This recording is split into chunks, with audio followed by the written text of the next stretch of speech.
geometry and capture design intent in SOLIDWORKS.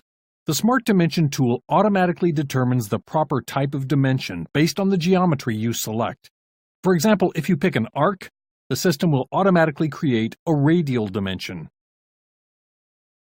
If you pick a circle, you will get a diameter dimension. If you select 2 points or 2 parallel lines, it will add a linear dimension. Selecting angled lines will produce an angular dimension. The value of the dimensions can be modified to control the geometry, and there are additional options for the dimension types as well as how they can be displayed. In this lesson, I will show you how to add smart dimensions in sketches and walk through some of the options I mentioned. The Smart Dimension tool can be found on the Sketch toolbar. Notice it has a flyout menu that lists several options, including ordinate dimensions. In this lesson, I'll be focusing on the default Smart Dimension tool. Since smart dimensions are something that you will most likely be working with often, I'll show you a couple of different ways to access the tool. One method is by right-clicking anywhere in the graphics area. You can also press the S key on the keyboard to access the shortcut toolbar. Or alternatively, mouse gestures are a fast and convenient way to access it by holding down the right mouse button and moving your mouse. When you activate the Smart Dimension tool, an icon appears next to the cursor indicating that the tool is active. All you have to do is select the geometry that you would like to add a dimension to. If I select this horizontal line, you can see a preview of the dimension. Clicking again will place the dimension. When I do, a pop-up appears where I can type in the value. Notice there is also a spin box here, as well as a thumb wheel that can be used to adjust the dimension.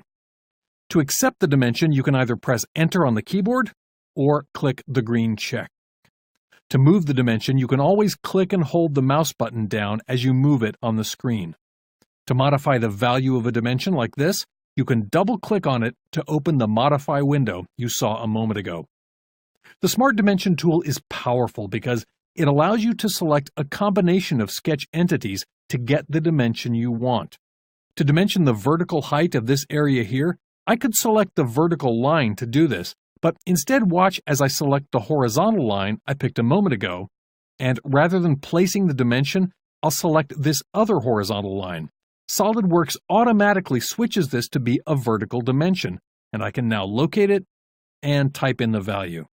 So far I've created 2 dimensions, one that's horizontal and one that's vertical. However, these aren't the only dimensions that can be added to line segments in a sketch. For instance, what if I want to dimension this angled line based on its total length? I'll go ahead and select it to create the dimension.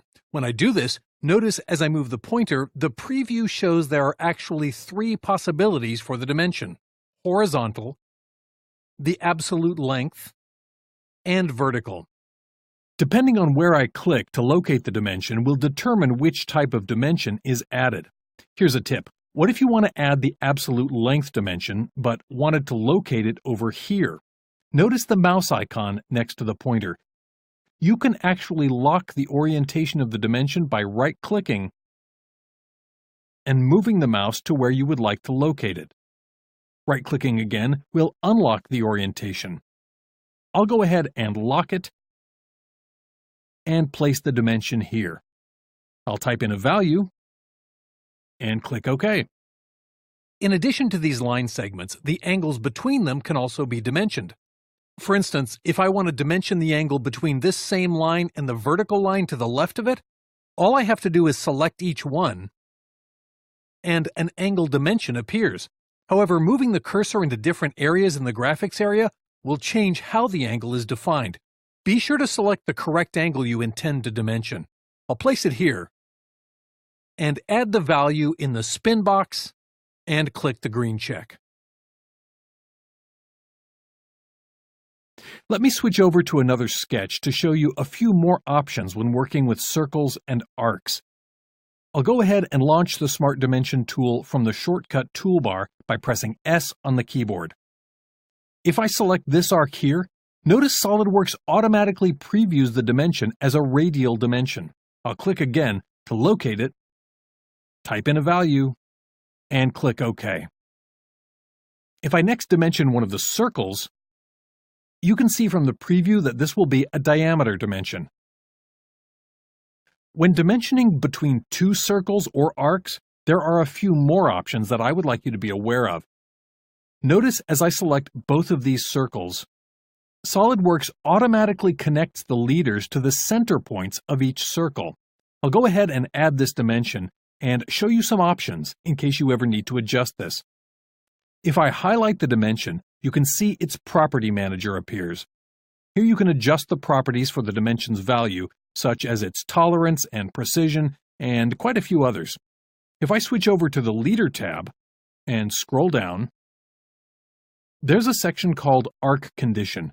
Here I can control where the leaders of the dimension are attached, such as the minimum condition for each or the maximum. Let me show you another way to control this graphically. I'll click OK to dismiss the property manager. If I click on the dimension to highlight it, notice the dots that appear where the leaders connect.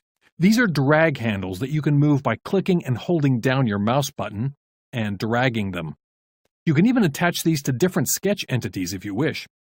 Before wrapping up, I'd like to switch over to one last sketch to show you a couple more options. Another benefit of smart dimensions in SOLIDWORKS is that the dimensions you add in your 3D parts can be imported later into your 2D drawings for documentation purposes. If I double-click this dimension here, notice there is a button depressed, and if I roll my cursor over it, it says, Mark Dimension to be imported into a drawing.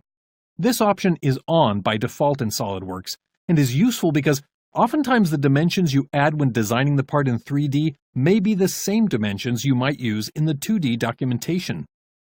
In this case, however, if the sketch I'm working with here were to be used for a revolve feature about the center line, this dimension here would result in a radial dimension, which probably isn't ideal for documentation or inspection. I'll go ahead and delete this dimension. When dimensioning to center lines, SOLIDWORKS provides the ability to change from linear to diameter dimensions. If I move my cursor to the other side of the center line, you can see the extension lines representing what the diameter of the finished revolve feature will be. Keep in mind this behavior is only available when dimensioning to center lines.